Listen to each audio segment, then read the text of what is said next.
Ladies and gentlemen, boys and girls, children of all ages, I would like to introduce to you two guys, two mics, and possibly the best sport podcasters in the world, Smack Talk with Smitty and Johnny. Are you not entertained? We are back, everybody. This is Smack Talk with Smitty and Johnny. I'm Johnny. And you know what? I'm Smitty. Let's get right into it, Coach. So our hometown Milwaukee Bucks. We know what our last segment is, but I'm going to avoid taking your cue and not ranting right now. The Bucks, after yet another first-round playoff loss. This is 3 years in a row now. You had the big upset against the Heat 2 years ago in 2023. You have two straight losses to the Pacers. You had last year where Giannis was hurt. This year, Dame was hurt. But you watch that series this year, it would not have made a difference if Dame was in there. So No, let's not talk. at all. So, not at all, Johnny. Not at all. And what's happened in this whole process, particularly since that Heat loss, is that the Bucks have really gone all in.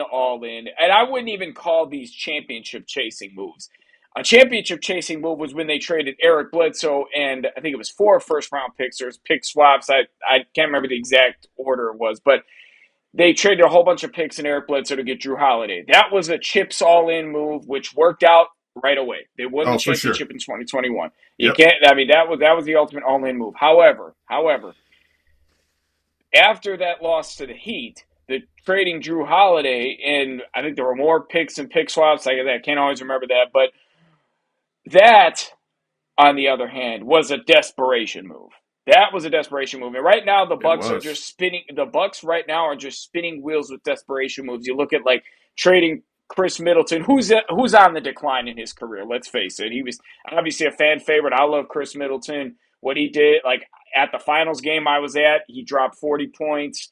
But he was declining. Chemistry is important, though, John. Chemistry is important, man. It You is. know what? I'm kind of, on that move. I questioned it, and now with the rewards that we've gotten from that move, I'm questioning it even more. Yeah, or lack thereof, I'm questioning it even more.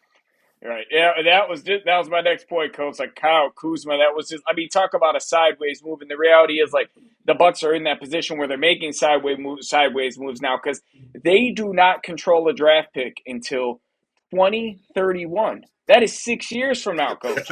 That is true. Giannis will be 36 when that happens. So, John, I'll be 50. I'll be 51, John. I'll be 30. I'll be 39. I'll be almost 40. You'll be almost 40. Oh man. Oh boy. So it's like the Bucks are in a really tough situation right now. So the question really is there any way with such low draft picks over the next few years? You got second round picks, you got at best late first round picks because teams don't pick swap rights for the Bucks if they've got a worse pick going in. How is there any way, unless they somehow land a Jokic caliber player, and what are the chances of that? He was a second round pick, but what are the chances of that? How can this team improve with youth? What do you think, Coach? Is there any way? You know what, John?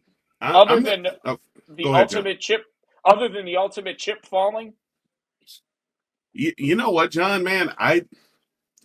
I pondered this when we were in the pre-show and then when I was looking at and going over the topics, man, and I'm going to be perfectly honest with you. I see no way. I don't see it. Maybe it's farther out. I just don't see. First of all, you're not a big market team where people want to go there. I'm just saying, like, people are just clamoring to say that I want to go there. So it's not like you're in LA. It's not even like you're in New York, because New York can pull that stuff off because you know what? They're a big market team. Chicago can pull it off because they're a big market team. People want to go to Chicago. They know they can get some deals. They know that, like Chicago fans, like LA fans, man, you're going to have the stars out. They're going to be packed. They're going to come to the games. And you know what? The ticket price is going to be totally worth it because it's just going to be packed to the ceiling. with the Bucks, man, I'm gonna be honest with you, man. They just really, you know what? They bought where they are right now. I mean, they just bought it. I mean, they bought their championship, and unfortunately, man, this is in sports happening. And like I said, I joked about it, but I'm gonna be 50 years old. I'm going to be 51 years old when they actually have a draft pick. So that just says right there that they sold out. They sold out for the fact for their championship, which was a great win, which was great for Giannis, which was great for the city of Milwaukee. But that just lets you know, man, like you basically said, John, diminishing rewards, man.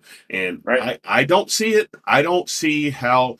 And then do you have the cap space? Do you have the money? Once again, without the big shoe dropping. See, that's the thing about it. I don't know if you can do it without the shoe to drop. I really think that if they want to build from here, they have like the ultimate opportunity, John, to build from here.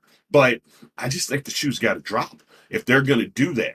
Yeah, other than that, man, I just don't see. I mean, will they strike if somebody like Dame? Dame's not coming back until probably this time next year, man. You know how Achilles Mm-hmm. injuries Yes.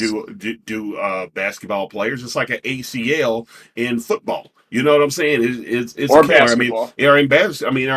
in basketball. I mean, look at Aaron Rodgers, man. Aaron Rodgers started back to being Aaron Rodgers like maybe week 10 after Yeah. that Achilles tear. You know what I'm And saying? Jets This is football. when the Jets were already out of the race. Yeah, with the Jets already out of the race. So I'm just saying is that, you know what, I feel for Dame, I feel for Kyrie. Those are killers. You know what I'm saying? That is kind of like Tommy John surgery for baseball players. You know what I'm saying? When somebody has to have Tommy John surgery, that's almost like the equivalent of do they come back to be the same player that they were? It took Kevin Durant almost 2 years to fully recover from an injury like that. And for him to come back to be and to get those averages up to where he was. So you know what, man? I'm going to throw it back to you, John, man. I don't see a way.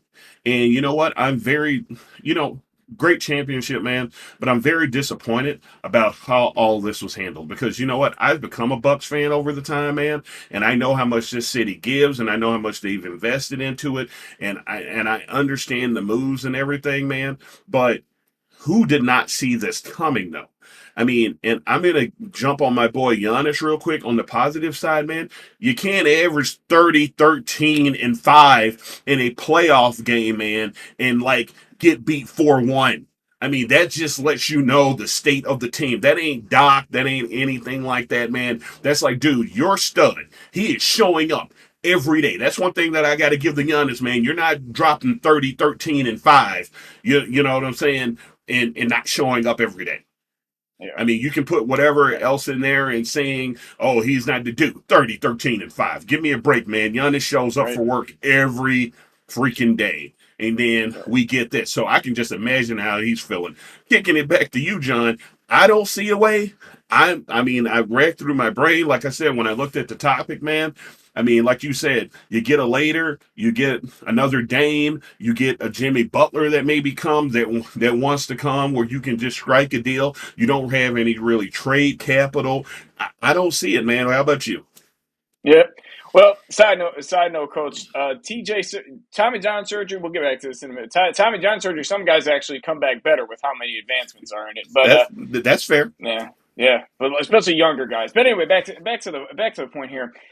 See, the Bucks, they have draft picks till 2031, but none that they can control. Like I said, none that they Right. can trade. They don't have Right. any they can trade. All they have are the picks that they've gotten in trades or that they'll get in a swap if like a team ends up with a worse draft pick and then they can just like that they've traded with they can just swap. See, the And thing John, is, I'm gonna hold for a minute, and I'm gonna ask you this pivotal question, John, because you're the stat guy. In the last 5 years, John, where has even a first round pick paid immediate dividends? Please name a guy that rings off the tongue right now where they were picked up in the NBA draft, which is different than the NFL and so forth and so on, where those immediate dividends even happen.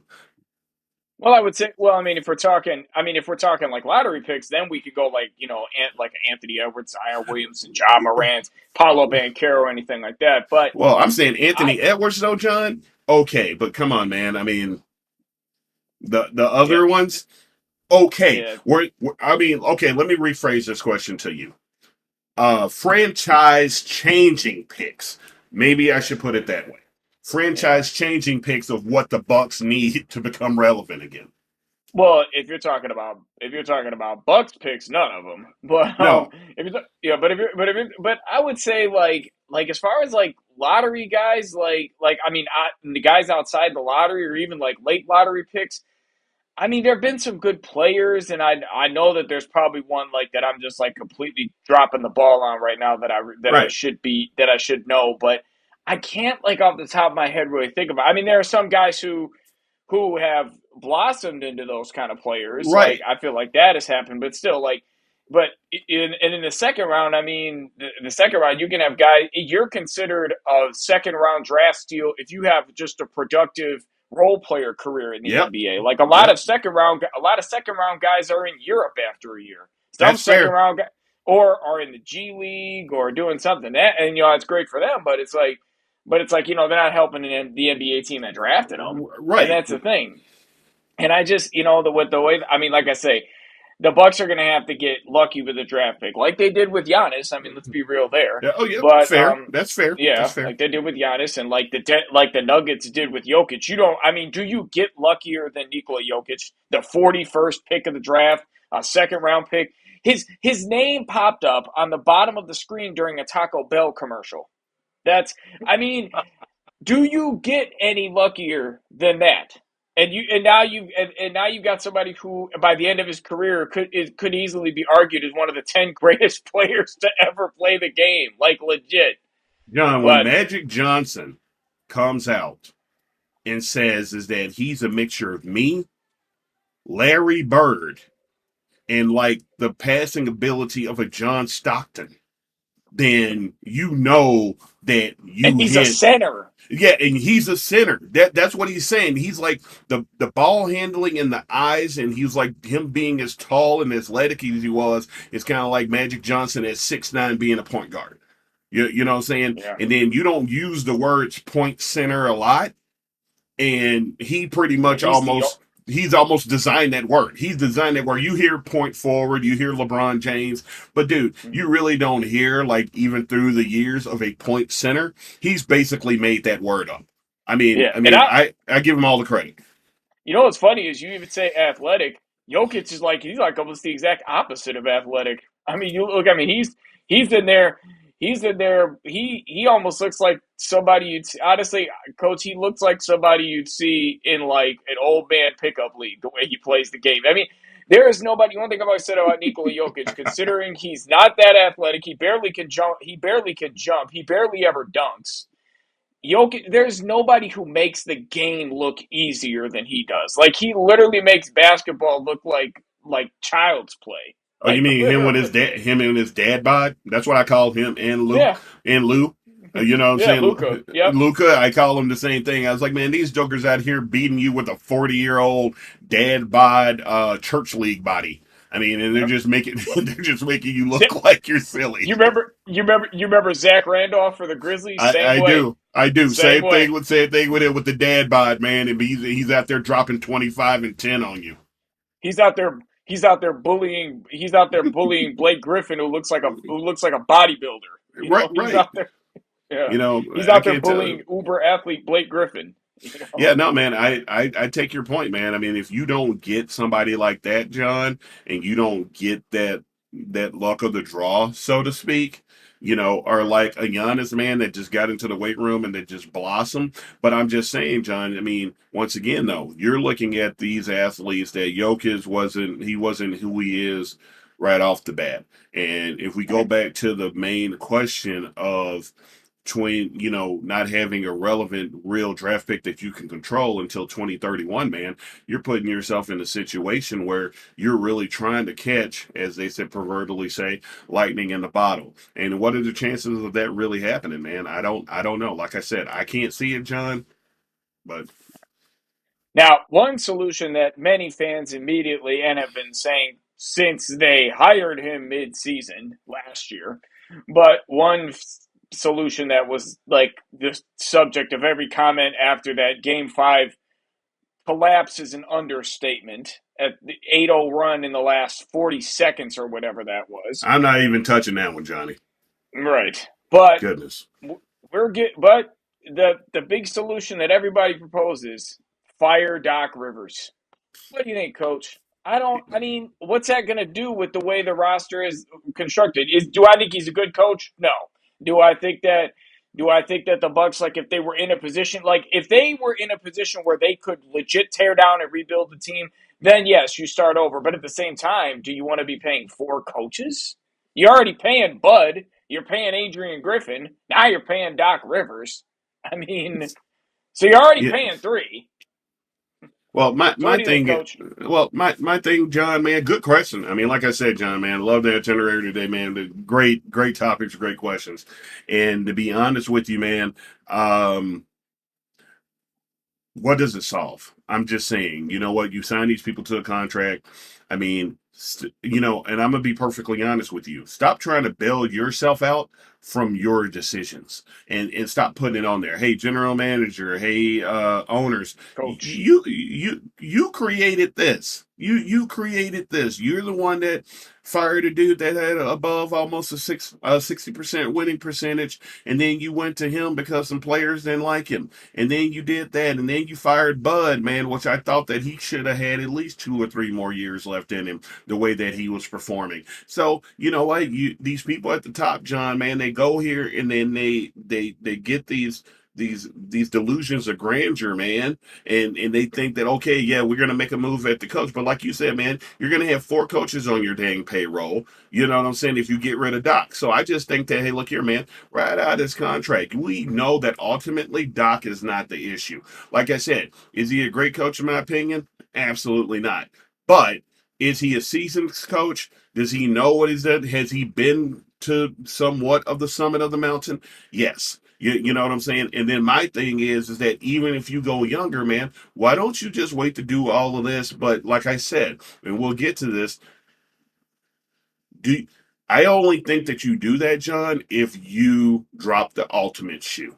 Like with what you got now, I don't think that you do it. I don't think that you make the move. I think that you just try to cobble together and get what you can.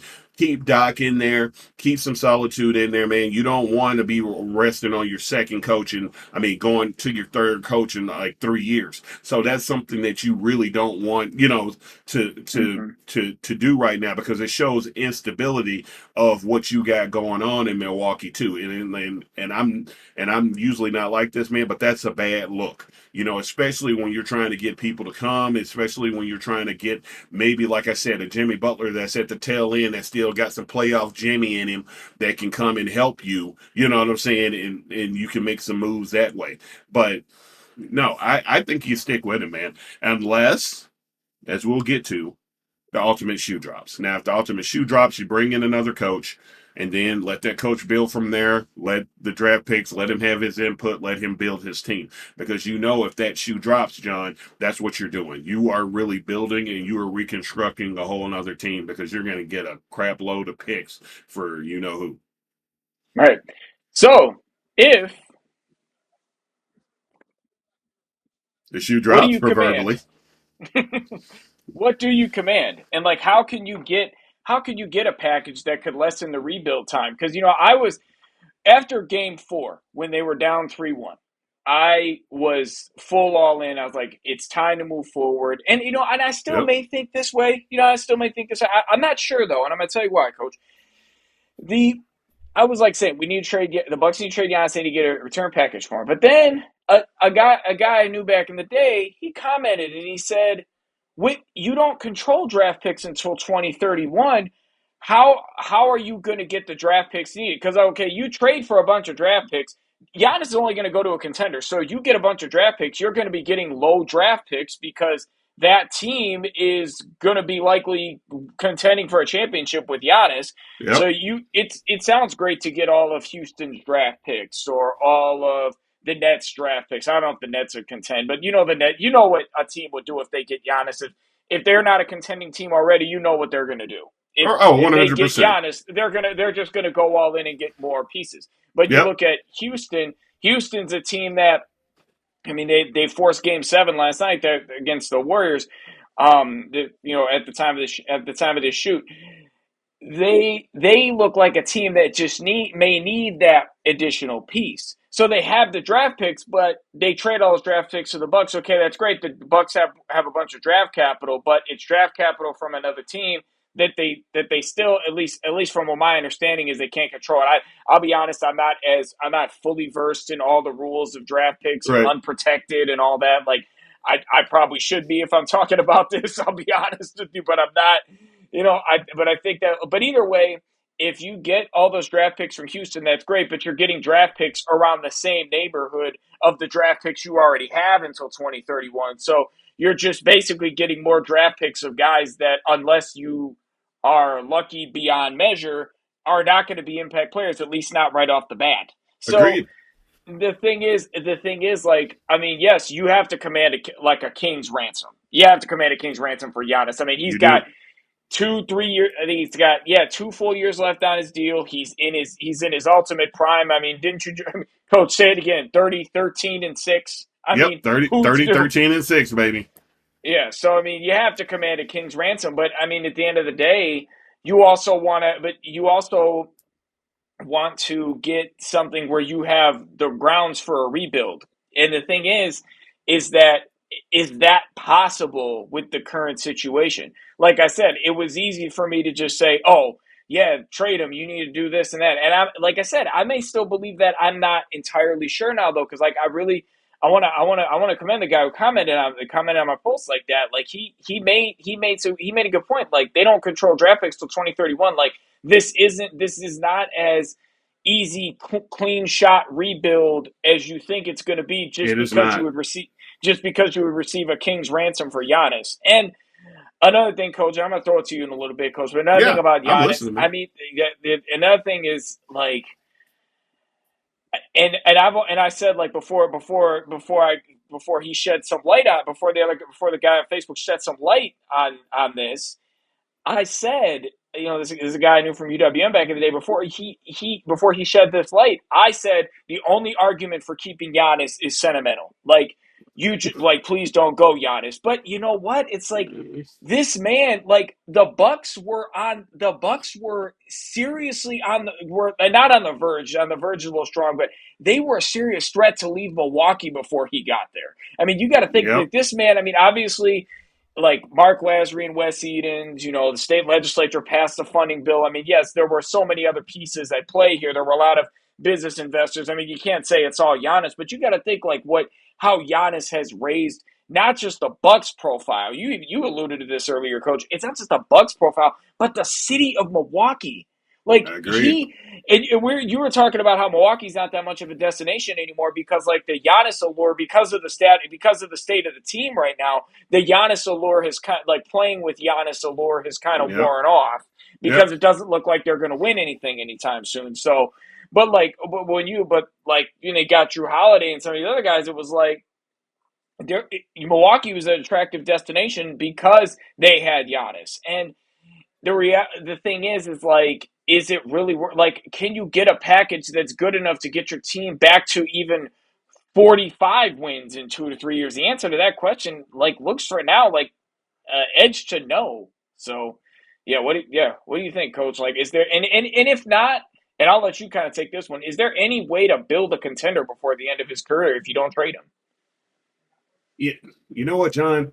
I'm gonna go back to it, man. I mean, I've ever since you like sent me these topics, man, and we had like a little pre-show on it, man, and I was thinking about it more and more, and over the years, man, I'm a converted um, Bucks fan. Like I came up here, I really didn't really have like a basketball team, man. And I say that to say this is that I kind of grew up with the Bucks from the year 2000 and when I moved to Milwaukee. When I came up from Mississippi and I moved up here, man, and then I got the chance to go to the games and I got a chance to, hang out with the fans and and to be in the city and everything like that. So, that was a really good experience for me because you know what? I didn't grow up as a kid or I didn't grow up in Milwaukee and be like, hey, I'm a Bucks fan. So it was one of those things is that I could have kept with my other team, the Atlanta Hawks, man, because I was an Atlanta Hawks fan because in Mississippi, man, Atlanta is just like really close. We don't have like a major basketball team in Mississippi, so you kind of latch on to the teams that are around you. And for Mississippi, it's usually kind of like that Atlanta Hawks type, or then you kind of float over to the East Coast to some of the New York teams. But or New Orleans, our New Orleans, but you know what? Back at that the time, man, they Hornets didn't slash exist. Pelicans. But at that time, they didn't exist. You know what I'm Yeah, they saying? were in Like, Charlotte. They were in yeah, Charlotte they were Charlotte. So you know what? Maybe now, but like when I was coming up, you didn't really have that connection. So I do have a connection to this team, man, and I just think that, you know what? I'm like really down the middle on this one. I'm like, hey, if you have Giannis the opportunity, I think you owe it to the opportunity. I'm going to say it again, man. 30, 13, and 6. I'm just saying is that it is not exactly. like a LeBron James situation, man, where you kind of at your decline. He is at his peak of his powers now. Peak of his Right. powers. And if you're gonna do right by the dude, man, and if you're gonna change, man, I would like have that sit down with him and say, hey man, what do you want to do? This is our state right now. This is where we're in, man. We don't want to diminish your returns of getting another championship, and you're at the peak of your powers. We could probably throw more money at you in 2 years, but what is that really going to do, man, if you're losing? I can see the look all over his face that he dislikes losing. To be honest with you, man, in my personal opinion, he is one of the NBA's great competitors. And I He haven't really absolutely said that. is. I haven't really ever said that since Jordan. I have not said that Or Kobe. since Kobe and Mike. Like I said, LeBron James is obviously up there, and I know he competes. But I'm just saying, man, the look of frustration when this man performs and when he goes out there and he gives it all he got, no player on that team, no player in the league can say that man doesn't give everything that he's got when he's on the court. 30, 13, 6. Come on, man. I mean, I'm just saying, like, he's a walking double-double. He can walk out and wake up out of bed and he's got, like, a double-double. So, you can't really question that. So I just think that the franchise in itself need to have that realistic conversation with him because I just think that you have to do right by him. In my personal opinion, I think you have that talk with him, man. You got to do right by him. This man is giving you his blood, sweat, and tears. This man has come from almost being a nothing pick that you didn't expect anything out of, and he has built you and your franchise up to what it is today. People come to see Giannis. People like me in Milwaukee or whatever are looking at his stat line, man, and coming to see him and what he does, and then we give our hats off to what he's done for this city and what he's done for this state, like just in basketball in general. And I just think that personally, you got to give that man his choice. I don't think that I can really like totally describe that because what is Giannis thinking right now? I mean, the man wants to win. The man wants to win a championship. And if he looks But he you in also that loves face, Milwaukee. and he also loves Milwaukee, man. But I think that, you know what, if it came down the middle, man, he wants Milwaukee to win. But obviously, him moving will not be about the money to him because he can get the money from Milwaukee. Milwaukee can supermax his butt again. That's not the problem here. I think the problem is going to come down to is that how much he's going to win, and does he think that he can win in Milwaukee? Right. Exactly. And the thing, and like for Giannis, like what I'll say is too, I'm with everything you said, Coach. Like he's got to.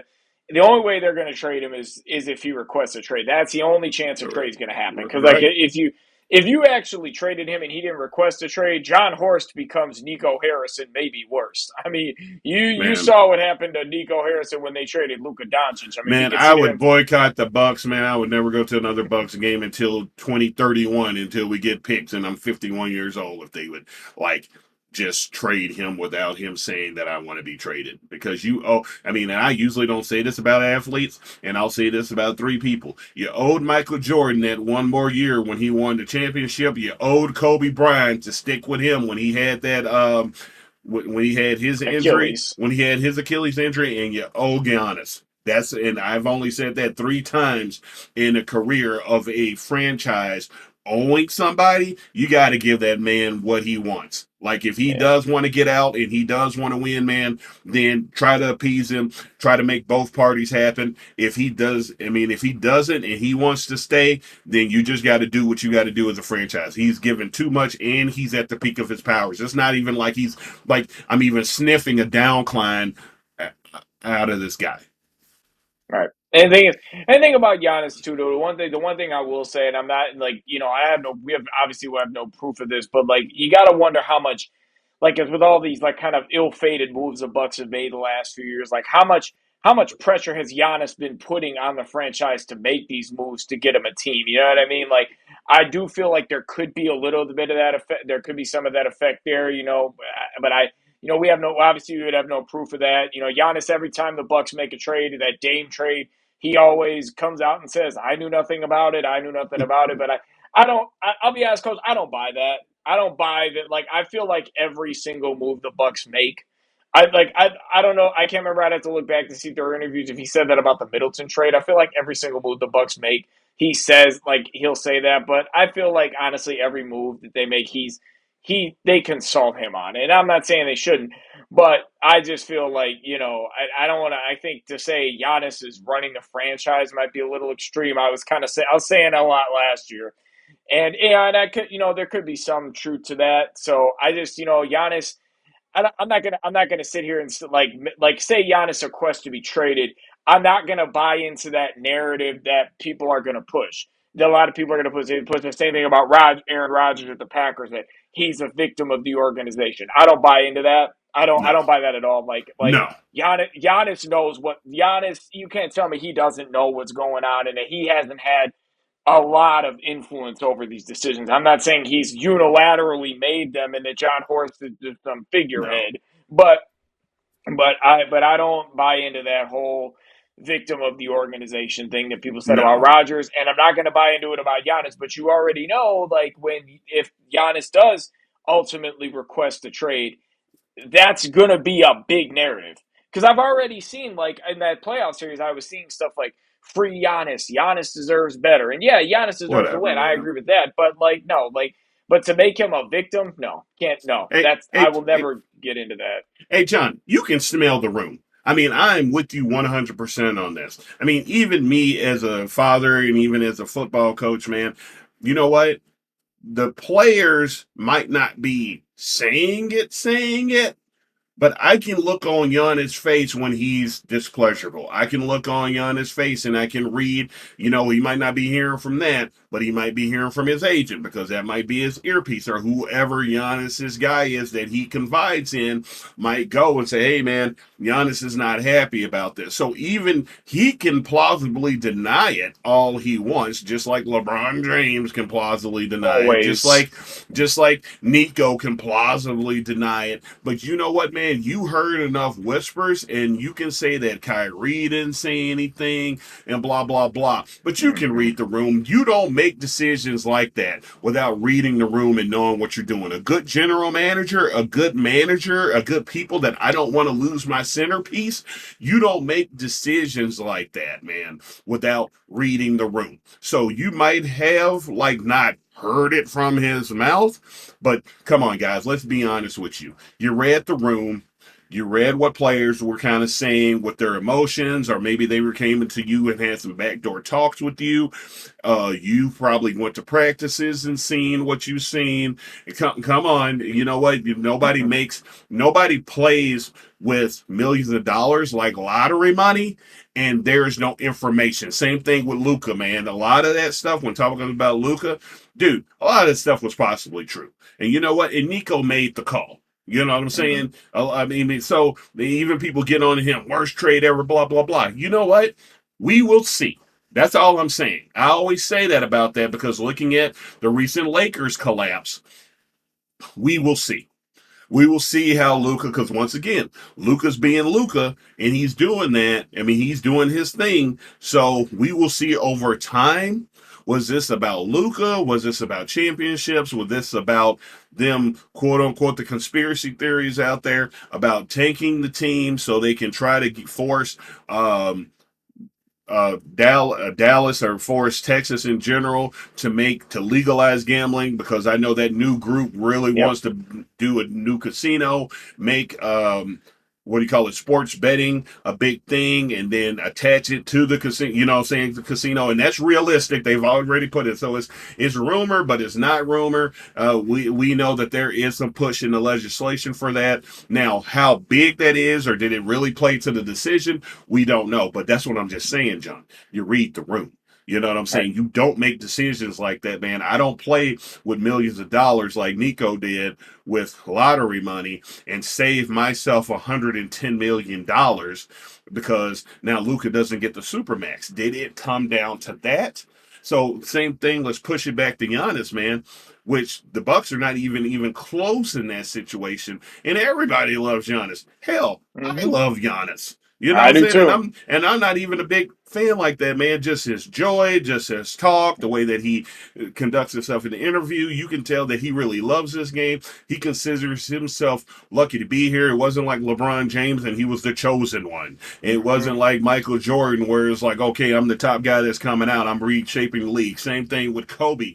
You know, people saw in Kobe the same thing, you know, like Jerry West saw in Kobe. And like, nobody knew, but Jerry West had it up here, and he told, and Shaq tells the story about when he came to him during the draft time. He was like this: "I got somebody for you, and he's going to be special.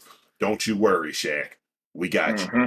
You know Yeah. what I'm saying? And that's what he said about this 18-year-old coming, you know what I'm saying, coming out of high school. So, Yeah. And think about Giannis, man, is like I'll tell you, you mentioned like the chosen one, how the Giannis is the exact opposite still feels like, lucky to and fortunate to be here. It's like yeah, I remember when he got drafted. I was like, when he got drafted, I was like, who is Giannis and to who I was like, who exactly. is this? Yeah.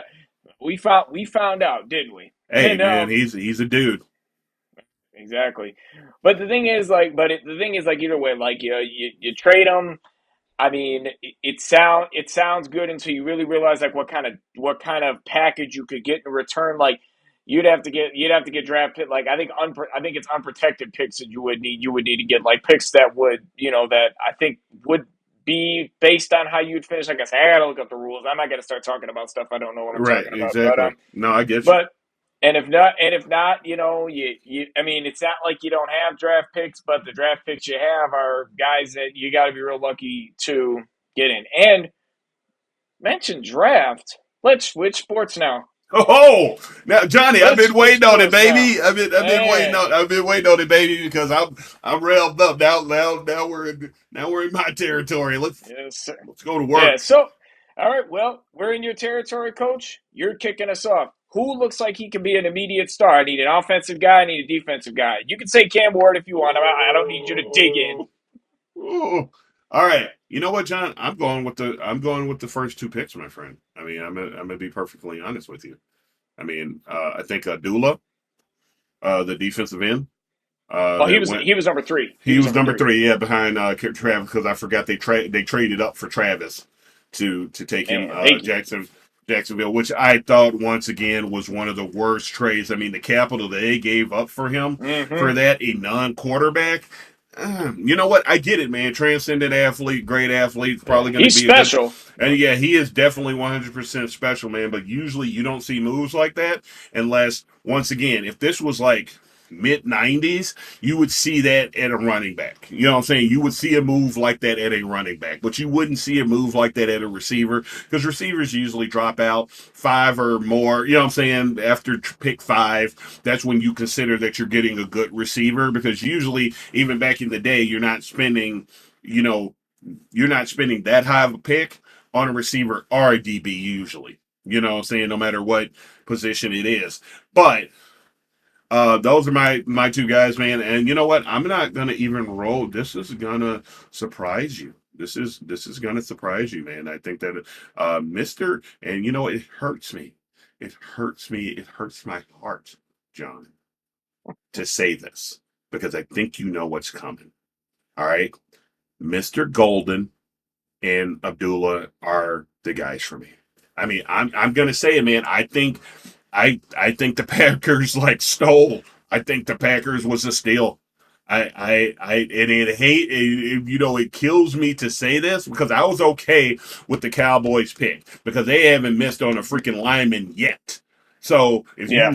if you look at their background, man, and when they select the lineman, Yeah. then they Always develop turns out good. and they're good. And you know, you almost got like out of the whatever years, man, you got almost like two Hall of Famers coming off of their draft picks, and they just don't miss. Tyron Smith, I mean, we can go down the line. I mean, when Zach they Martin. Zach Martin, you know, when they pick somebody in the first round, they don't miss. But Now we're gonna. going Oh, I was just. I was about to but say going something back to about your Zach. original question about the offense and defense, I'm good doing Abdullah and I'm doing Golden. Now, I think it was a little bit much. Is he talking about like putting the 56 on? Hey, pump your brakes there, my friend, and stop like comparing yourself to a guy that would still be averaging close to anywhere from 15 to 20 sacks, even in today's game, because Lawrence Taylor was the definition of unblockable.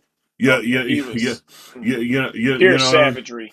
right, Savagery. right. When you talk about a Savage. guy that approaches the game, I still haven't had known a defensive guy that approaches, maybe other than Ed Reed and maybe other than the linebacker for the Ravens too. I don't know why it slips from my mind. Ray Who's Lewis. Ray Lewis? So other Terrell than those, Suggs too. yeah, other than those two, three guys of how the game is approached, and they still Right. ain't got nothing on LT that just goes by his Mm-hmm. initials.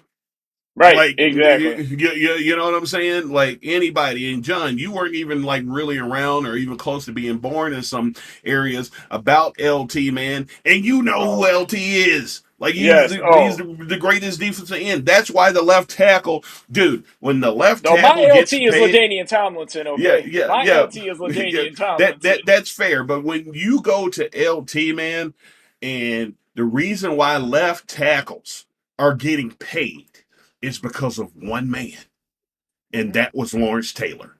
That Yeah. is the reason. Ask Joe Theismann how that worked out for him when you don't block Lawrence Taylor. Oh. Career ender, done. That is why, Mm-hmm. like that book, and actually read the book, The Blind Side or whatever, dude. That's why left tackles are getting paid so much. Left tackles weren't getting paid before LT wreaked havoc over there, and they realized, hey man, maybe we need to block these guys. Mm-hmm. Maybe our quarterback is gonna die.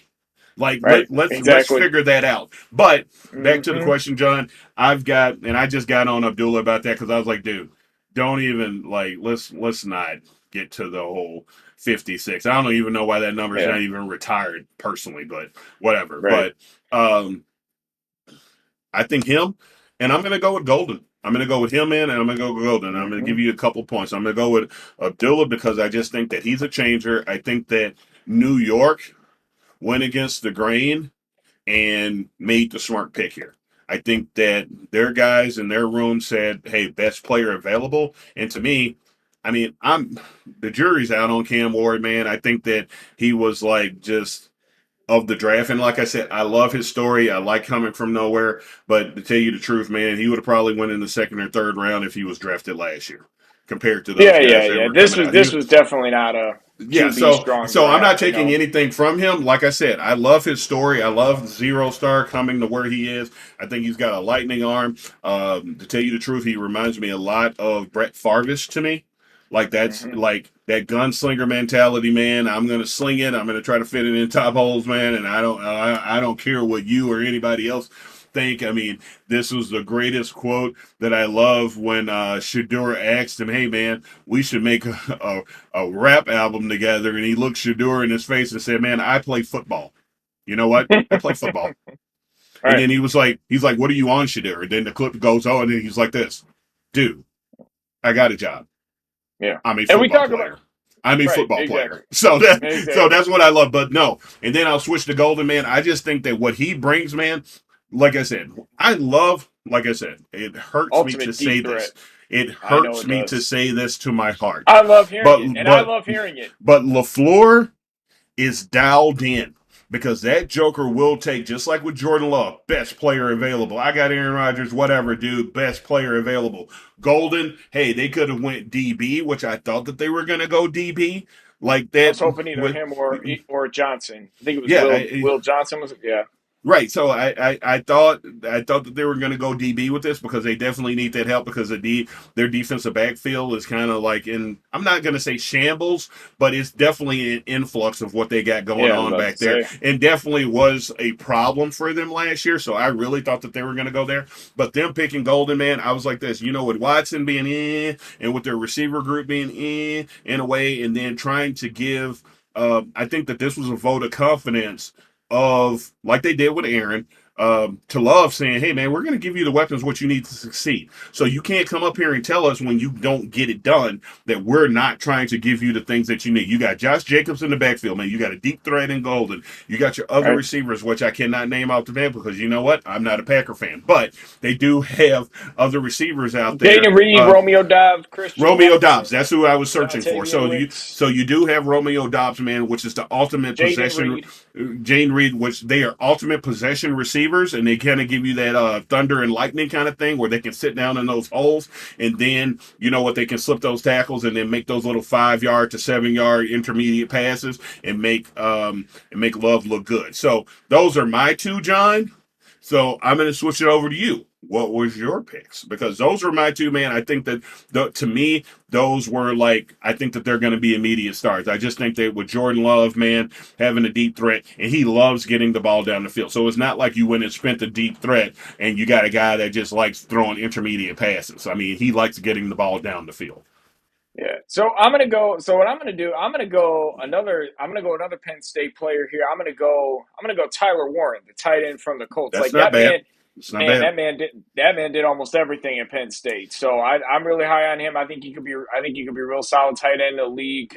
Can line him up. He can line him up in the backfield a little bit. Can like you can throw to him out of there. It's like I think he's a real versatile guy. I really like him a lot. And also I'm going to go with another edge rusher, but I am going to dip down into the first round a little bit. Like, Coach, your guys, I definitely agree with you. I definitely agree with you. Your guys, I'm all with it. But I decided to dip a little bit here. I'm going to go with James Pierce Jr. from Tennessee, who got drafted That that is that from the is good. Falcons. He Because the I'm thing, not gonna say he was on the tip of my tongue, John, but I was like this. He was one that like popped into my head, like when you said something because he's got all the tools. But go ahead. I'm sorry. yep, yeah, what's funny?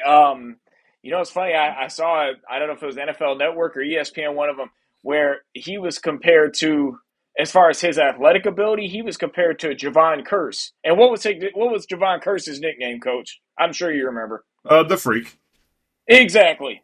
And so you're being compared to him on that. I mean, so now the one thing about Javon Curse, like he was great for a couple years, but I think his level of play kind of wore off. I think Javon Curse is an example of a guy who is a better like just freak athlete than he was a football player. I think that is a thing. I think a guy who came in the league who was like that. He didn't have much of a career. Was that safety Taylor Mays who played for Yeah, USC. He yeah. was he was a beast of a hitter and a freak of an athlete, but he just wasn't that good of a football player. Yeah, Like he it's just, hard to there it's are hard to guys like see that. translating it. Yeah, it's just hard, man, where your game translate to the league. You know what I'm saying? Sometimes you are a great college football player, which is no doubt in my mind, and sometimes you're Tim just a call Tebow. okay. Yeah, and you're just a okay NFL player just because your game and your nuances and where the league is in their evolution is not caught up to you yet. Because we can go through a number of guys that were in the league before this time. Like if they would have come in the league in this time, then they would have been great. You know what I'm saying? And some of the jokers, like you said, like with the great hitters, do you come in the top end of the 2000s? Do you come in the mid 90s? And does your game translate? So you just never know. The thing is, but back to like the guys I picked though, like Tyler Warren, like I watched him. Like obviously, I watched him against Wisconsin. Wisconsin's my team as much as they suck now. Oh yeah, oh, yeah. I'm not gonna go there. I'm not gonna go there No, because don't go there, Johnny. Let's look. that's Let's gonna stay. that's Let's stay focused, baby. Hey, I'm going to tell you that. I'm going to tell you that is going to be Johnny Talks and Smitty Rants in reverse. That's what that one's going to Oh be. boy, I understand. I feel your frustration. Yeah, but back to say so like he like in that game, just like every other game though, like Tyler Warren, like nobody on a defense could match up with him. He you could line him up anywhere. And even I mean, obviously he didn't throw. I think on like a gimmick play or two he threw, but like obviously he's not a quarterback. But like the fact that you could actually line him up there, the fact that you could just line this man up almost anywhere, you could line They split him out. They had him lined up like on the line as a tight end, like a conventional tight end. They had him lined up as a fullback. I think they even ran like they gave him carries out of the backfield, like as a running back a couple of times. He took snaps at QB. Like I mean, like especially in their like Penn State did a tush push, and he was the guy who they did it with. So I Yep. mean, he is like Tyler Warren is the ultimate jack of all trades on offense, and I think he's gonna be real solid. I was surprised the Bears picked Colston Loveland, the tight end from Michigan, over Tyler Warren. That one puzzled me, and I think sometimes guys like that can use that as motivation. So we'll see.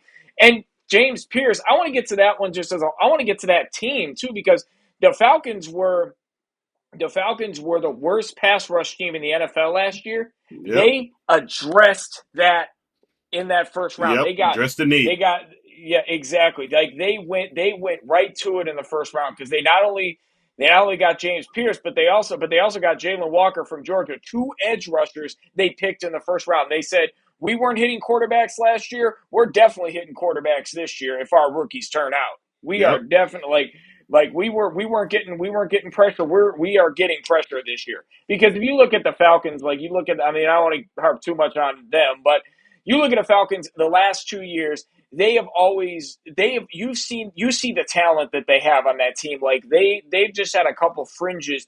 Like last year it was a quarterback when they had Desmond Ritter playing. I mean, I thought Desmond Ritter would turn out, he didn't.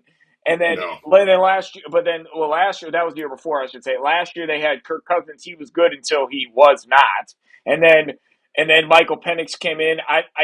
He He looked okay, disappointed but me. I just yeah, want to say, John, I'm saying like Kirk Cousins because I call him the easy rider, man. I mean, he's kind of like your Honda, dude. I mean, he's gonna put he got about 100,000 he's not miles on him. spectacular. Yeah, yeah, he's got 100,000 miles on him, John. But I believe he's got 100,000 more. But once again, I think that Achilles injury, once again, man, is the killers of careers. I think that if he doesn't have that, Even then for a drop back quarterback who doesn't yep. run that much. Yeah, that push off is important, man. I mean, when you're a drop back quarterback, you know what, that 1, 2, 3, that timing, that push off because you're constantly pushing off that foot.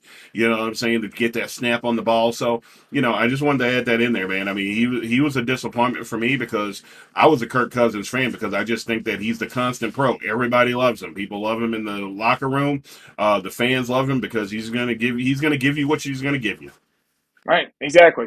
Now, and that's the thing with Atlanta. Like whether it's pass rush, if it's a pass rush or the bad QB play, whatever it is. Like, but you see that there's a lot of talent there with like Bijan Oh Robinson, yeah. Oh yeah. Drake London, Kyle Pitts. You have some good offensive linemen. Like they're a team that they just draw up a couple weaknesses, especially in that weak NFC South.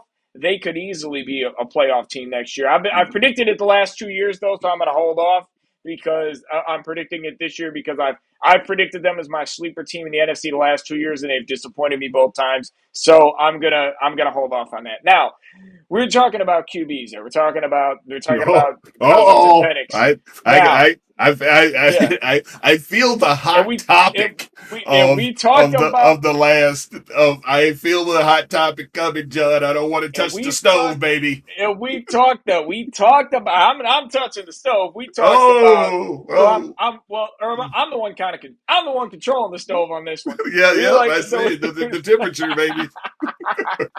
So the thing is, this was, as you alluded to, Cam Ward is probably second, third round pick in another draft, especially last year. This year was not a good draft for QBs, but you had a clear cut number one, at least in that case. Like Cam Ward, he maybe would have snuck into the first round last year if he had good workouts, maybe. Yep, yep, But yep. anyway, I agree. but in this underwhelming QB draft, there was a very polarizing QB who everybody thought should have gone in the first round. I thought was going to go. I don't think he's a first round talent most years, No. but I thought he might.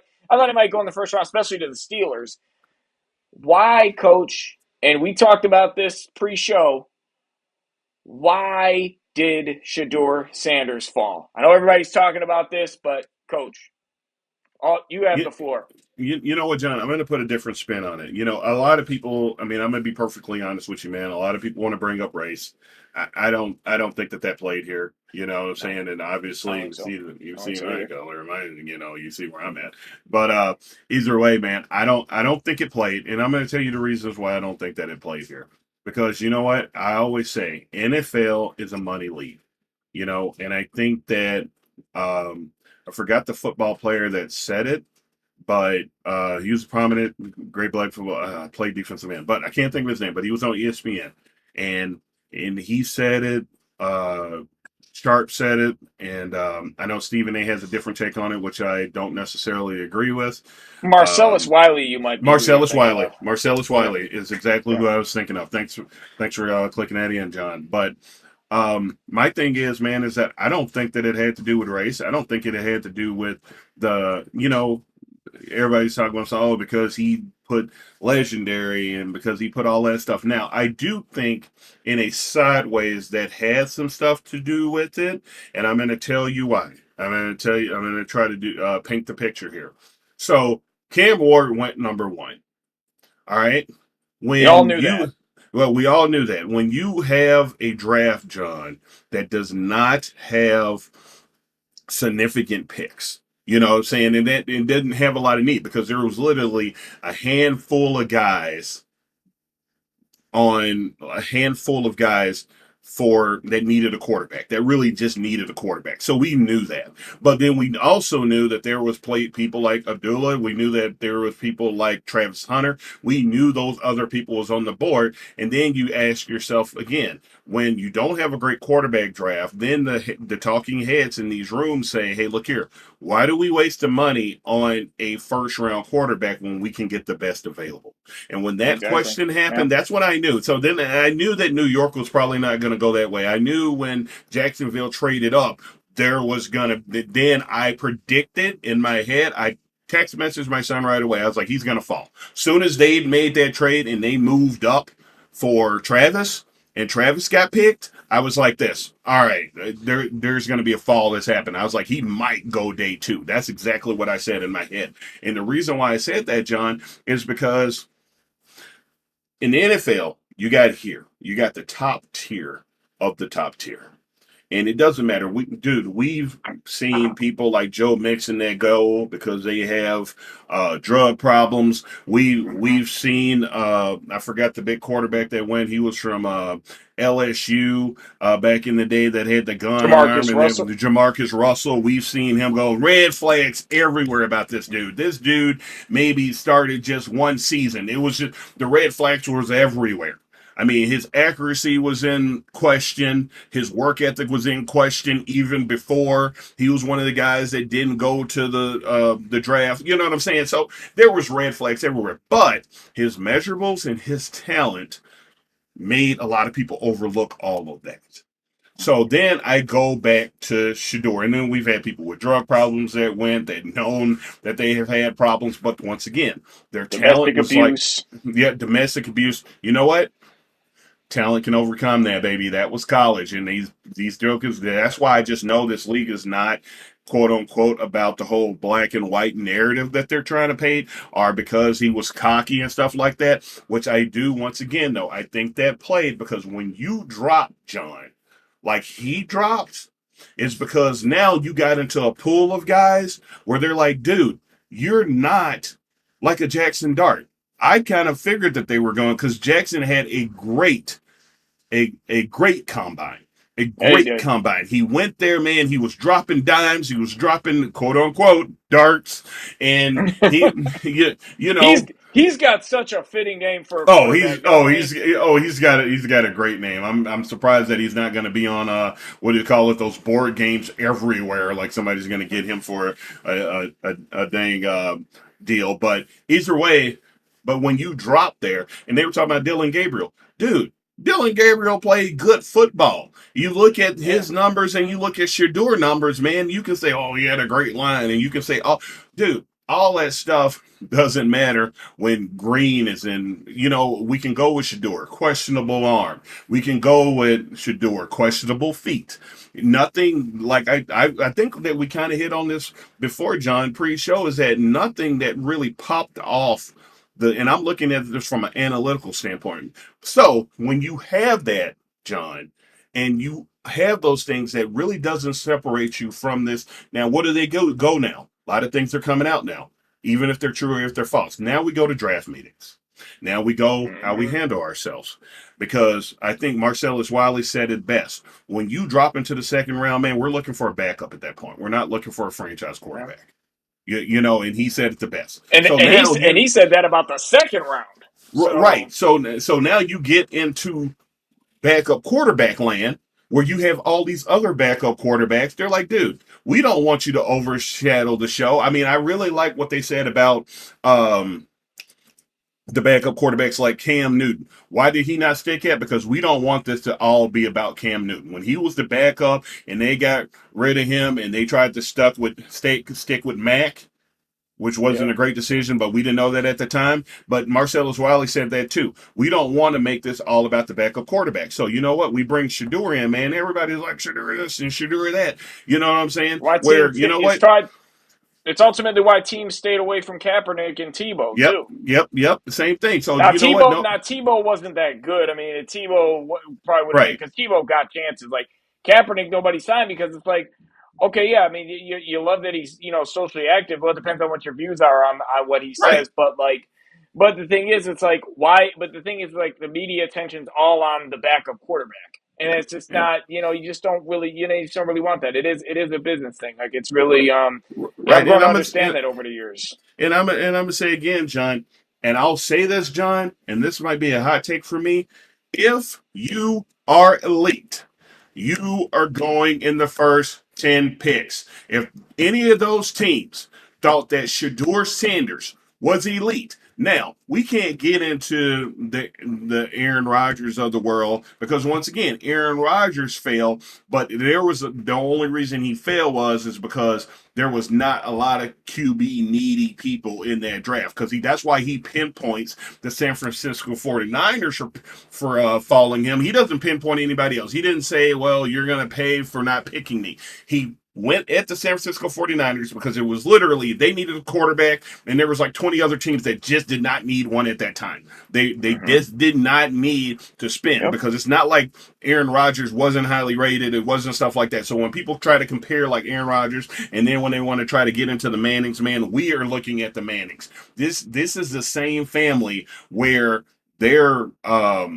nephew is like, Dad Cooper, you're not leaving Texas, dude. You made a commitment. You're gonna stay there. You knew Quinn Mm-hmm. Ewers was there. Even if Quinn Ewers would have came back for another year, compete. So And that's what he did. don't give me that. Compete. So and you know what? And I'm not gonna even say this. I'm not even going to this with my rant. But please, John, tell me in the last 6 years, 4 years in high school, 2 years of playing with your dad as well, when did Shador have to compete? Just tell me. I mean, I know people are He going to get didn't mad at me at this. People are going to come at me about this, John. But when for did his he? job. But For his job, no, he did when did not. he have to compete? Did he actually think No, that Dad was going to bring in a 5 star that was going to take his spot? I mean, come on, no. dude. No, you did not. So I digress, John. I'm going to let you take it from. I'm going to let you take it. You know, before we hear that magical bell ringing. And I know this is a longer show because we hadn't been around for a long time, John. We got a lot to talk We about. have, But yeah, either man. but either way, 3 shows. so his exactly. So his fall, John, in my personal opinion, was when you get into the group, what are the risks within that group? I'll take a Dart. I'll take a Gabriel. Now the dude from Louisville. I look here. I look here. That right there, John. I think you take. I mean, if you're gonna really dig it in, man, take yours there. I don't even know why you take Dude. I think you Yeah, take.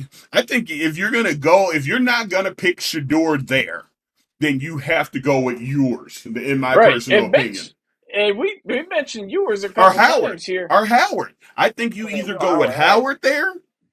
I think you go with Howard there, John, or you go with yours. I didn't see that one, man. I didn't know why that was one. But I digress on that. But I just think when you're in that group, John, then interviews take place. Then your attitude matters. You know, John, and I know. None of that hat backwards, none of that cockiness, none of that matters, John, if you are elite. Right, They exactly. they would rechange that. Don't tell me that Cam don't have no chip on his shoulder, but Cam played the game and he played it good with his talent, and then he played it in draft. That's why he withdrew his name last year. I mean, we can go into speculation, but I believe he looked at the talent last year. He looked where he had to do his game. He took the feedback from the coaches, and he was like, "Dude, next draft I can go high if I just go into the next draft." After this, just because the quarterback crop is not going to be as big. So I say that to say this, John. Is it a lot of Shador's fault? I'm going to get crucified for this, man.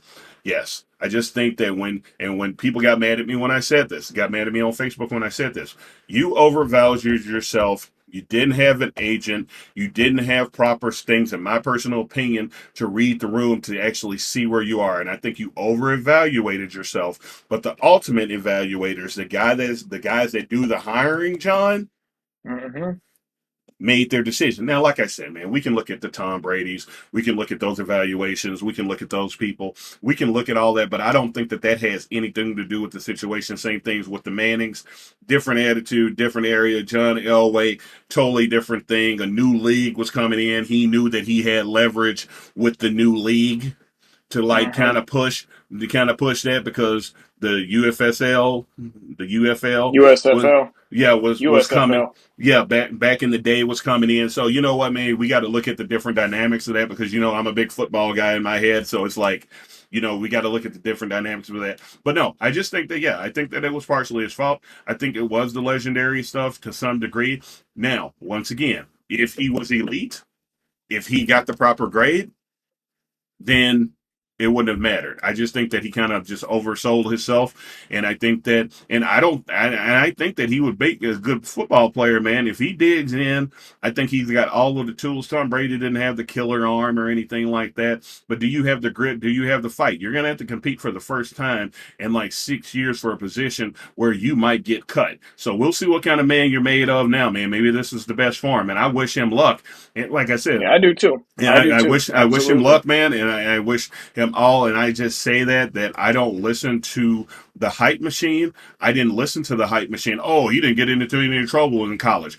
We giving out medals because you're doing what you're supposed to do now, man. I'm not giving out no Mhm. medals for that. This league is about green, John. It's about Right. green. It's about that Right. green, and jokers are not going to sacrifice their franchise and the jobs of others because he turned his hat backwards. It doesn't Hmm. matter. If he was that elite and they felt he was that elite and that he was a game changer for their particular franchise, he would have got picked within the first round. Period. Right. Yeah, that's true. Now we talked, and yes, funny we talked about Quinn Ewers, coach. He was a surprising drop to me too. I can harp too He much on this was. one, but he dropped all the way to the seventh round. Just to mention, like Tyler Shubb, what were you thinking picking him over Ewers? Like Ewers had like Ewers. I I didn't mean, see that yeah, coming. Ewers. Honestly, the thing about Ewers that's crazy is at Texas he became, for lack of a better term, a hated man when Arch Manning got there. Everybody wanted to see Arch Manning play. But Ewers, and I think Arch actually played as good, if not better, than Ewers in his spot duty last year. But Right. like you said, it made him compete, and he was made to compete. And I think Arch Manning could be one of the best players in college football this year because of it, Oh, among other 100%. things. Yeah, Yep, but Quinn 100%. Ewers, Quinn Ewers, like I honestly think like he'll get the backup job to Tua. Like I really Oh, do. yeah. Like I think he's a solid QB, and he dropped all the way to the seventh round.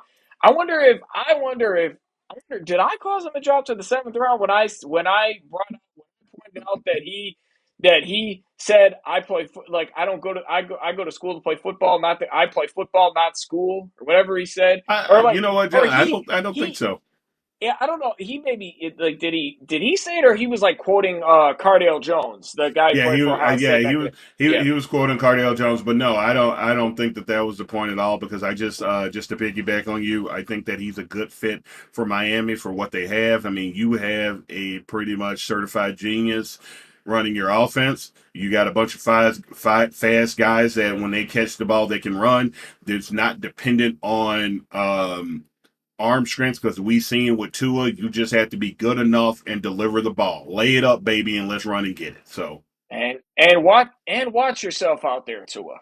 yep. Watch yourself out there. I hate to say it, like I can't be lighthearted about that because like what he's gone through is pretty unfortunate. But anyway, Yeah, what I'll also say about what I also say, it's funny about Quinn Ewers. I actually decided I was like, oh, if he's gonna make remarks like this, let me Google his college GPA. I think I saw he had a 3.4, so it's not like he yeah, didn't give yeah. effort in school.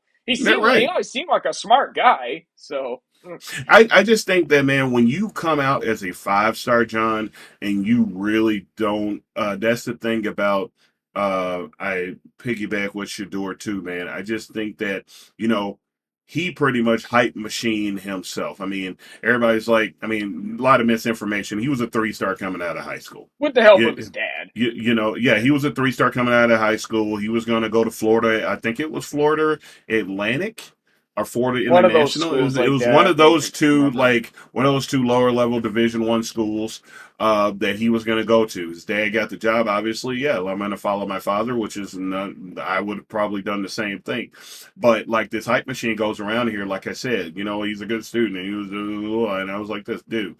So you're meeting expectations. We're supposed to give you flowers because that's what you're supposed to do in college. You're supposed to have Right, over a 3.5 grade point average. You're supposed to do all of this stuff. And how does that matter for an NBA? I mean, the NFL and the NFL franchise? Once again, though, man, when you get clumped into being a backup, John, then people don't want mm-hmm. to deal with the legendary. People don't want to deal with. I mean, yeah, I'll put up with your backwards hat if you're a top 10 pick, dude. I'll put up with Right, your whole legendary and your father's machine behind you and everything like that. If you're a first round talent, yes, I put up with that. Even as a high school coach, John, I quote Jimmy Johnson.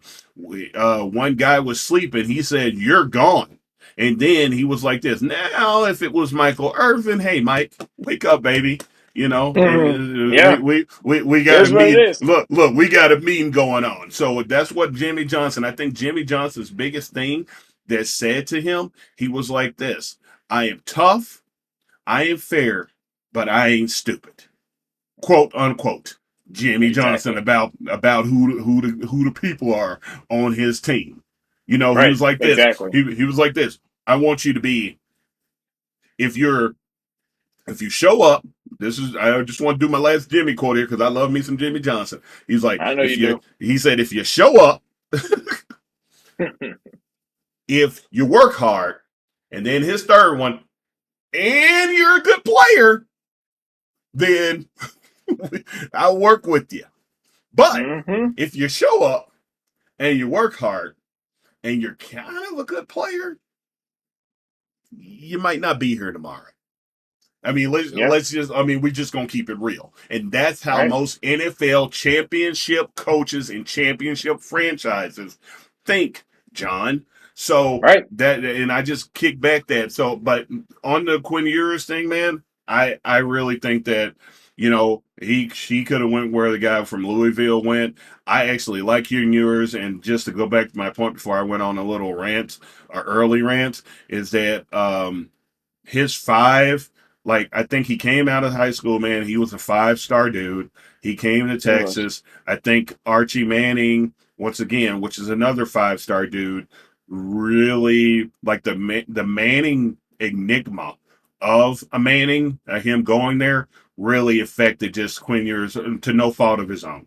I just think that it Right. really affected him. I think that it shined a light on. I just think that I'm gonna be honest with you. If Manning didn't go there, I don't think they would have shined a light on a lot of Quinn Ewers' shortcomings, and he might have been a No, no. second round pick. He might have been even if I mean I'm going to even stretch it even to a Jackson Dart. Like if he didn't have the bad combine, he might have been in a conversation, and that hurt him too. The bad combine, the bad personal workouts hurt him. You know. Right. Exactly. Hey, We're different we're back. all right. We are back. So I'll let you rock I with it. mean, well, I gotta say, I am happy with how my we mentioned we've talked first round picks to last round picks here. And I gotta say, I am happy with my team's draft picks. I am happy with what the Packers did. I love the Matthew Golden pick. I mean that pick was golden, no pun intended. It was good. It was a good pick. It was a Yeah, good it pick. was perfect. I was like, I was literally watching it. I was like, oh, I literally said when they came out, I was like, they're gonna piss me off. They're gonna piss me off. But then Mark Murphy says, and then Mark Oh Murphy yeah. says, and then he's like, for the first time since 2002, and then I was like, oh, Are they and then I was gonna? like, Yeah, that's what yes, I thought. I was like yes, this. Are they gonna yes, do it? yes, Are they gonna yes. do it? Since Javon Walker, Man, baby. yep. Man, Javon Walker, if he didn't hold out after 2004, he could have had a career, Oh, he man. could have had a great. Yeah, somebody got into his. He had a Somebody great got year. into his. Yeah, somebody got into his ear, man. Unfortunately. Yeah, because he had a heck of a year that year. I'll never forget that. He was a show that year. Oh But yeah. and he had like one more decent year in Denver after that. But like by and large, that was like his like one hit wonder year type of thing. But when you look at like some of the team, you look at man, you look at I felt like the Packers, man. I felt like the Packers did really well. Like they got another. Whoa, It hurts my heart. yeah, I know it does. It hurts my They heart got to say that. Hey, look here, man. I always like, as they say, LaFleur. I always like him because he's made some good picks and some picks against what people were saying. So you said that about your team, John, and I didn't think that I was going to have to say this about my boys, but I thought we meant our needs. Now, I was a little bit iffy about receiver, and I get that. But dude, we draft great linemen. I'm not gonna like knock them on that. We did get the need because we're trying to cobblestone the running back with the picks we had. You know, you got a running back, and I think that we got a late receiver in the late round. But overall, John, on the Smitty grading scale, I gotta give them a B plus. I was good yeah, with them I meeting the agree. Pack needs. I they was did good well. with them meeting the needs because we haven't missed on a lineman, and that Joker's a mauler at that guard. And we did need linemen because we did lose two in the last couple of years here. So we did need that. And then the running backs, this was a deep running back draft.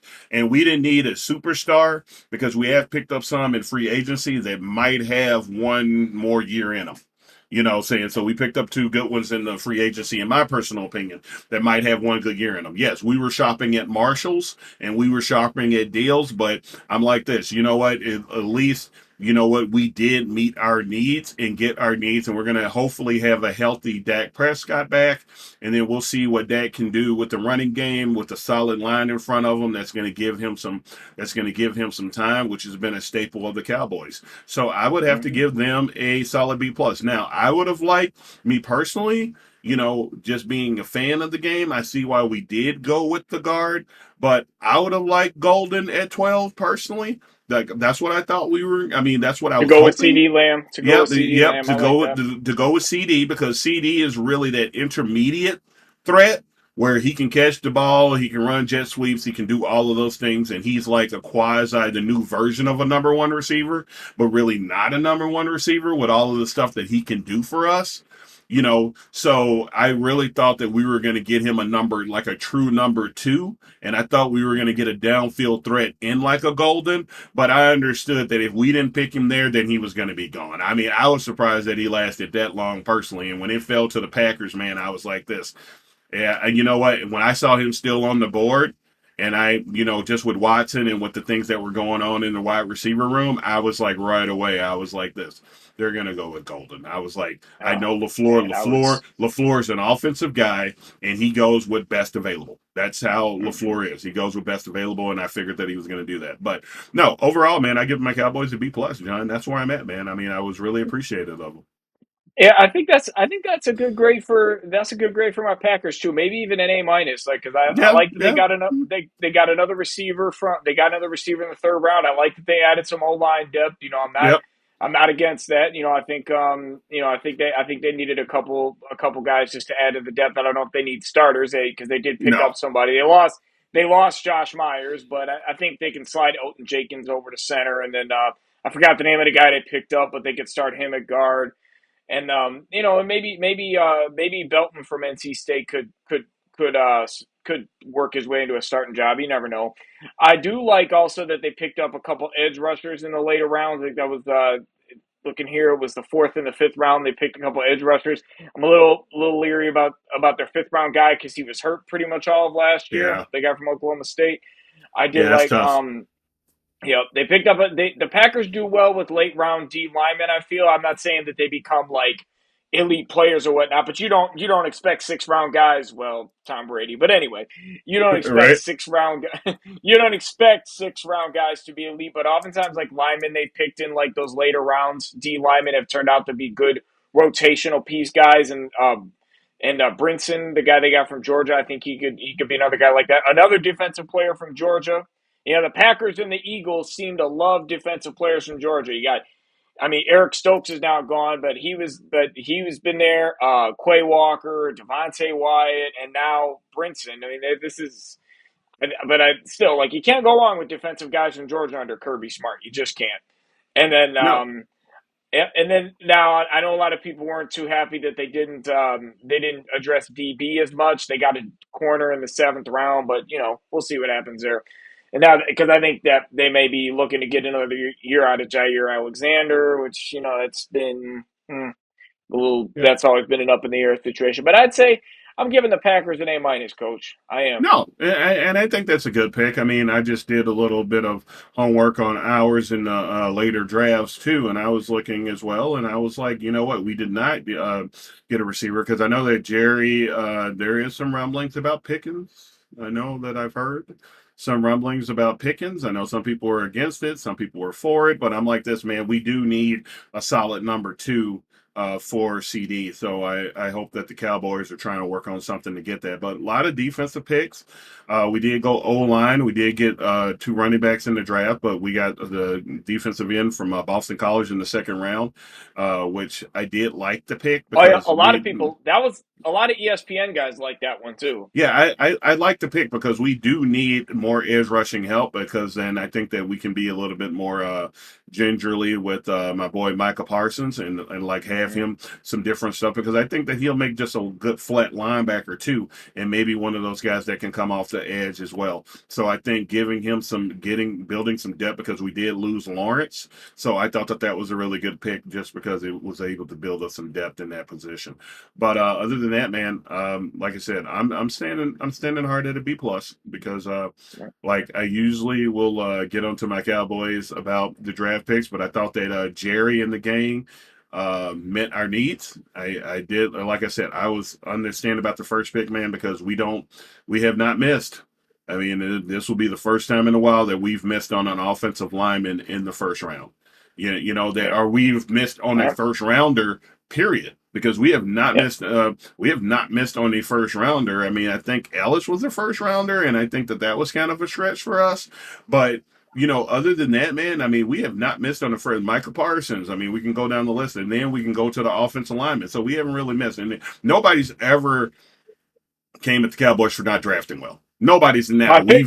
now we've get at the drop picks. Now we'll get at them about what they picked or did they not meet a need, but we can't really like over the last span here for maybe a decade or so about them drafting bad because a lot of their draft picks have turned out. A lot of their Mm-hmm. draft picks are homegrown. I mean, we're looking at CD Lamb. What he did? We're looking at Dak Prescott. He's still a serviceable quarterback. Nobody, whatever says. I think he's top 15. Some people say top 10. I think that's stretching it, but I think he's still a top 15 pack. And if you get rid of him, who are you going to get that's going to give you his kind of Mm-hmm. productivity? Just please let me know that. Please let me know where the line is long, where NFL quarterbacks is right down the line, and especially with our draft this year on quarterbacks, because you know what? It takes some to play NFL and to be a quarterback and to be a productive one. So who do you get beside him? And then, like I said, you got CD Lamb, and then I mean you have Travis, and let's just go down the line. So I'm totally okay with our draft this year and us meeting some needs and us plugging the holes of what we did, especially our 1st round and our 2nd round pick. I thought that we met the needs, especially with what left us. Yeah. So yeah, and I'll say like first off, the funny story we were talking about Zach. We were talking about Zach Martin.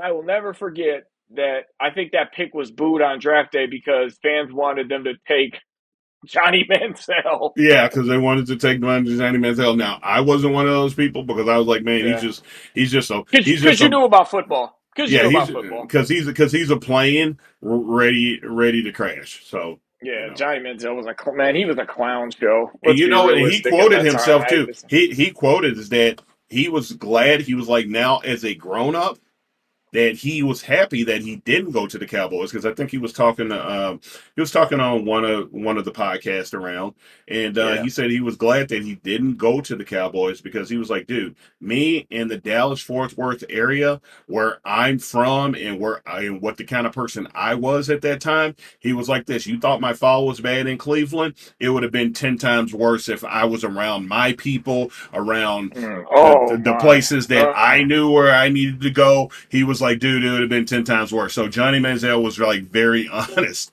about Yep. what was going on with him at that time. So he was like, that was probably the best for him when they passed on him, because he was like, man, you put me in my backyard the way I was at that time socially. He was like, this not good, not good at all. I remember that. I remember in that special, the Netflix special, his dad said before the Browns, he said all the other teams did their homework. That's why they didn't pick him. Yeah, but coach, are you hearing something? I am. I'm hearing a bell, John, I am because too. although this is our first one back, man, and we kind of went over what we normally go over, but I thought we had some good stuff, baby. But I'm hearing that bell. I'm glad to be back in the mix, man. I'm I hearing am it. too. It is time for Johnny talks and Smitty rants. I'm So with it.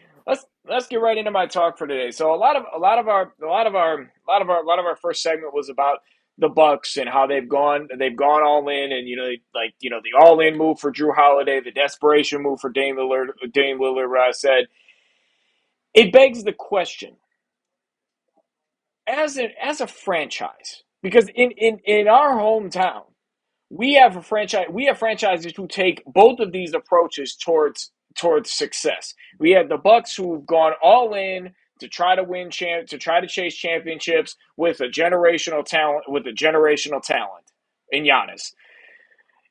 The Milwaukee Brewers, on the other hand, while they've had some maddening playoff failures, I'm not don't I that will be another Johnny talks and Smitty rants in reverse if I start talking about that. That's fair. But still, like the Brewers, the one thing I will say is they are a pinnacle of small market success, especially in a sport where there's no salary cap, because they know how to find the veteran players who can come in and play pretty well on a 1 year contract. They've for the most part they've had a couple years where they've had bad farm systems, but for the most part the Brewers have a good farm system. They have good minor league teams where they bring up a lot of good players. You look at, I mean, Jackson Churiel, what a smart move that was to sign him to a deal, before, even though it was a big gamble because he hadn't even played an MLB game yet. But you Yep, look at that's that, I fair. mean, you look at, but look, he looks like a superstar. But the thing that he looks like a star in the making. But the thing is, the Brewers with penny pinching moves, and which can frustrate fans, which I get. But with penny pinching moves and developing players, the Brewers have maintained a level of success that you often don't see from small market baseball teams. You'll see some teams like the Royals back in 2014 and 15 when they went to a World Series and then won a World Series. You'll see them pop up, but you don't see this kind of consistent success in baseball. And it's because the Brewers have kind of taken that money ball, that former Oakland A's approach to Yep. maintaining success, but not going all in to try to chase championships. But Right. the Bucks have done the complete opposite. Teams that LeBron James play on, especially the Cavs and the Lakers, the second sit with the Cavs and then the Lakers. These teams, it's all chips on the table, all in for a championship. Will it work? Will it not work? Yeah, I mean, how about the Nets with Durant, Kyrie, Harden? I mean, in basketball you see this a lot, but you'll see in baseball, you talk about the Dodgers and the Yankees. Well, they just got all the resources. Hey, I'm just Yep. throwing all this money out here, Money, man. Yep, that's all that is. And there's no salary cap, as I mentioned. So the thing is, what approach? And it's such a big question. What approach would you rather see? Do you want to see your team, especially when you're a small market? This is a bigger question. Do you want to see your team make the moves to try to stay competitive and maybe catch lightning in the bottle in the playoffs 1 year? I mean, with the Brewers, obviously it hasn't happened, but maybe it'll happen 1 year. Or are you a team that when you see that championship window, do you go all in? Do you go all in? And it's a big question. And it's hard to answer because it's like the Bucks, you say what you want about the Bucks situation right now. The Bucks did win a championship. They won a championship back in 2021. So you can't argue with the results. They got the job done. And the Brewers, while they've, like I said, they've maintained this consistent level of success overall in the big picture in the playoffs, it's been pretty painful. So it all depends on how you look at it. It's hard. It's like I think the old school perspective is to appreciate the overall success, while the newer perspective is to kind of want the instant gratification, want the championships and things like that. So it's really a hard conundrum, but it's just the ultimate question is: do you make the moves for consistent success, or do you go all in and try to chase championships? Good point. Yeah, that's yep. Okay. That's my Okay. So, John, you know what? stay calm, I, I, coach. I'm gonna do it, John, for you, Johnny.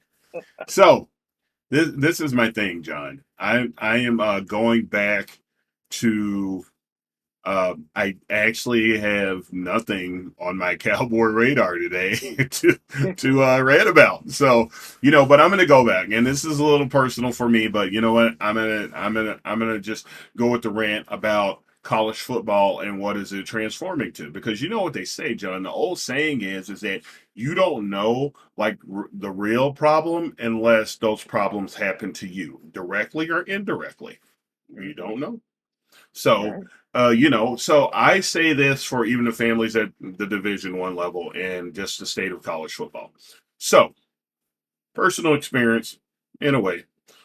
So, my thing is, John, is that the problem that I am seeing with NIL in this new nature is that now you go from, I'm saying as a parent, as a coach, um, as a father, is that now you go from the aspect of saying is that when a kid is sold on going to a school, now I mean, our attention is all on the NIL money, and I think that sometimes that's what the media plays because we never hear this part of it. But we never hear about the part of like who kept track of the jokers when Dion came in and say, I got my Louis, and if you don't want to be here, then you can go, and we're highly suggesting that you get into the transfer portal. Like, Man, what I remember happens? that. Yeah, so what happens to those guys? And I understand but that's what NIL creates, man. NIL creates more of a business type of role now. And it's not like as a father and as a coach, man, you are entrusting some of these college coaches when they sell their spiel to your kid. It can be from Division 1 to Division 2. It doesn't matter. They sell your kid on the spiel. I feel like anytime that money is offered, even if it's at the Division 2 level to the Division 1 level, when money is offered, that means is that you have a price tag on you. And they have to manage that price tag to make sure that their particular team is going to be successful. Because now you have a price tag. Now they have money. Then and then they can go out and they can quote unquote buy players with the money that they get when they cut somebody. And my thing is that we get on the coaches, and these coaches are up here and they're up here talking about, NIL, it has changed the game. And then even my boy that I really respect, Nick Saban, comes at NIL, but I've never heard Nick Saban ever get on to their practices or get on to the college coach gets onto themselves. It's like, oh, you mean now they have some control, but you just never go back to the fact is that you still handle it like a businessman. You will Mm-hmm. still cut a player, not let them know because you are leveraging that you need depth for the spring game. You don't want to let them know that you're actually shopping for somebody. This is a great quote from Shane Covington that quoted one of his coaches when he was in college over in Indiana. You know what he said? He said that his coach looked them in the face and said, my job is to find a new you every year. Every year, that is my job. My job is to Wow. find a new you every year, is to replace you. Every time I go out on the recruiting trail, every time that I'm trying to recruit another athlete, dude, I am recruiting your replacement. It might be now, it might be later, but at the end of the day, I'm recruiting your replacement. I'm recruiting competition for you. So Mm-hmm. if you get here or if you're not, and I don't, I mean, my rant goes, John, is that I don't like it how the media, man, we put this on all of the players, but we got to realize, man, how little control and still how little control that the guys that's not named Archie Manning, the guys that's not named Cam Ward, these jokers have control because they're the marquee guys. But you still have jokers that number 55 on the list, number 56 that's on their that's on the roster, John, that has none. They don't have any control. They don't, they can be cut at a minute. They be strung along by these coaches that swore to their parents that I'm gonna take care of them like I'm your son and everything like that. And all you got for me is go talk to the head coach. And now instead of me having a conversation, and then you got another conversation that says, "Hey, look here, anybody else looking for you?" And then they want to cut the knees off from players, John, because they don't want them to compete in their same conference, which they don't have any control over anymore. So then they just try to discourage them using mind games with them because it is a business. Because they don't want their decision to look like it was a bad decision and they don't want anything on him. So my rant, John, is just centered about, dude, as a coach and as a high school coach, my job is to build men. My job is to build men. My job is to build student athletes. My job is not around here, John, is that I understand I have to play business. I had hard conversations. I understand when you're just not fitting my program. I understand when you just don't have what it takes, in my opinion, because there's 2,000 other opinions out there that you might fit. So I can't say that. In my opinion, I feel that way. So I'm going to go out and I'm going to buy me another athlete because you know what? That is what the system allows me to do now. I can go Right. and I can shop around like I said Walmart and I look at the hot sheets and then I go out and get it. That is not what I'm saying. But you know what? You recruited them as men. You promised them that you were going to be there. You just need to be man enough and tell them that there's a possibility that you need to be cut. There's a possibility a guy that Yeah. doesn't do anything wrong, that has not had any off the field whatever. And then you're in a game now where you don't have to develop. I just go and buy me another one. I don't have to develop. I can change positions. I can do whatever I want as a coach. And I trusted you when you told me this. Mm-hmm. And then when it comes down, you're playing a game with my career. I'm going to say this for some athletes because I'm not going to mention names. You got some athletes, dude, that actually go to school, John. They actually go to school to go to school. Right.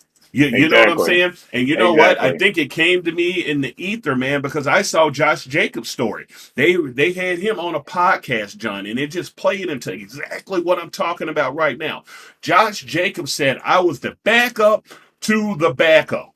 And everybody Mm-hmm. was like to him, "Hey, dude, you're getting this first round grade." He was like, "Dude, I'm the backup to the backup." And then the podcaster asked him, "Well, how did it made you feel?" He was like, "Dude, I went to school to get my business degree," because he was like, I was one of the first ones in my family to go to school. So to me, going to Alabama, the first four in my brain was I'm going to school and I'm getting a free degree. So like first round NFL never entered my thing. He's like, that's why I stuck it out at Alabama. Because he was like, Mm-hmm. I'm going there to get my degree. And he was like, if I had an extra year, then I would have got my master's. He was like this. I had no idea that I was getting first round grades and that Right.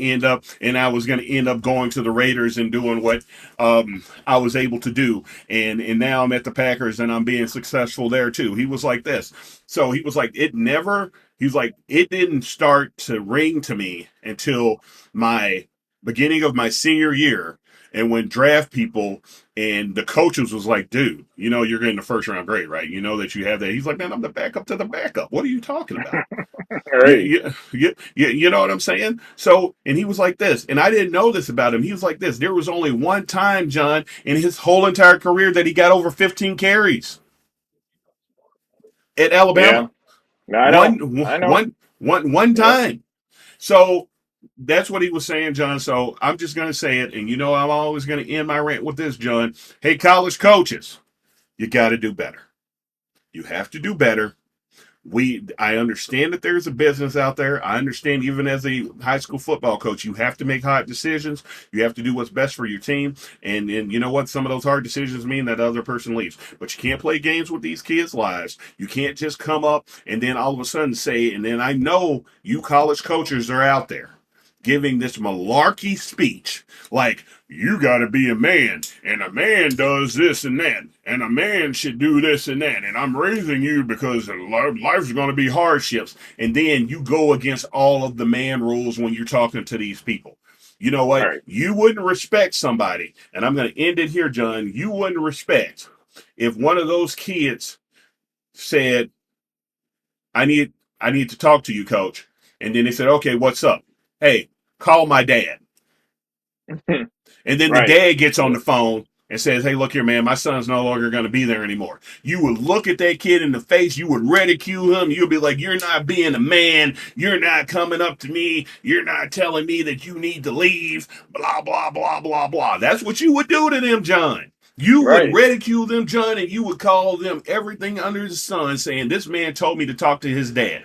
He's entitled. He thinks that he's bigger than the game. You would have said everything in the world. But hey, Nick Saban's of the world, Sarkisian's of the world. Your defensive coordinator or your offensive coordinator tells one of those athletes, that's what I think, John, is that's the equivalent of you saying, go talk to daddy. Go talk to That daddy. is. It Talk to is. daddy. Talk to daddy Saban. Talk, because you're the one that made the decision, because you're the offensive coordinator. You're the one that did the homework. You're the one that broke it down. You're the one that's telling the coach that it needs to happen. I'm not saying is that you got to tell him before, because maybe that's just how your hierarchy worked. I get it, but you should at least be in the meeting, or after the meeting's over, have enough guts to come to the guy and say, hey, man, the decision was hard, but this is where we're going to go, blah, blah, blah. Feed him whatever you want, but be a man about the situation. I am done, Right. John. Great topics, Coach. Yeah, yeah. You really hammered a lot of great points on that though. That was probably your best one. That was probably your best rant so far. No, not probably. It was, Coach. It was. So, and on that note, this has been a very extended version of Smack Talk with Smitty and Johnny. We are back. We are better than ever. See you later, Johnny. And once again, John, you're the king of deeds, my friend. You have a great day, man. You too, Coach. This has been Smack Talk with Smitty and Johnny. Please like, share, and subscribe. Thank you. Are you not entertained?